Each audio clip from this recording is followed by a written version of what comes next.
So what we're going to talk about today is measuring the average of a set of scores. Measuring the average, like I said, when we talk about average, generally we are referring to the mean. But that's actually just one type of average. That's the one we're going to look at today, or one of the two we're going to look at today. But there are three ways, I guess, of talking about the average of a set of scores. One is mean, one is the mode, and one is the median. Now we're not actually going to do much about the median today, apart from just reference it so you know that's there as well. But we're going to think about mean and mode today. Okay? Let's actually start with the mode first of all. In some ways it's the easiest one to understand. You don't want to suggest what the mode is. Most occurring. Yeah, most common, most occurring. And it's an easy way to remember it. Mode, most. They even sound kind of the same. Mode and most. So it's the most common score. It is possible to have more than one mode.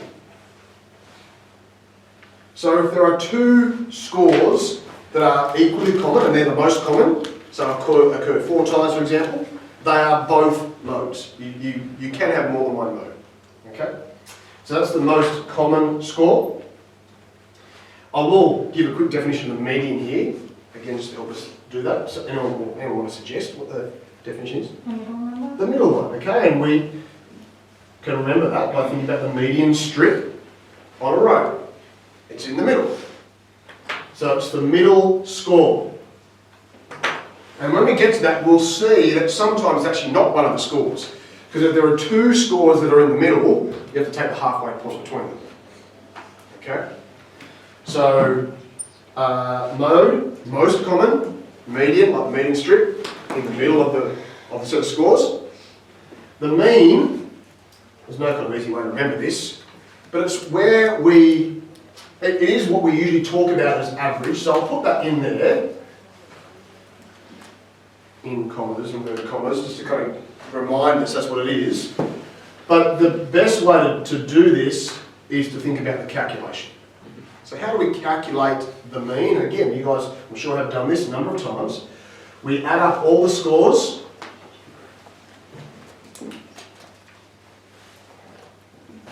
And we divide by the number of scores.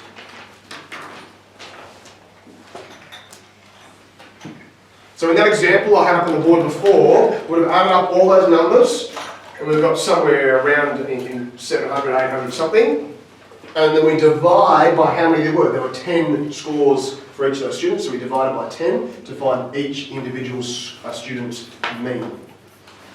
Add up all the scores, divide by how many scores there are. Okay? The symbol we use for that is an X with a bar across the top. So when you are doing statistics on your calculator, that'll be a symbol that you use on there. So when you get into it, we'll do that a bit later, using a calculator for that. You'll see that in there.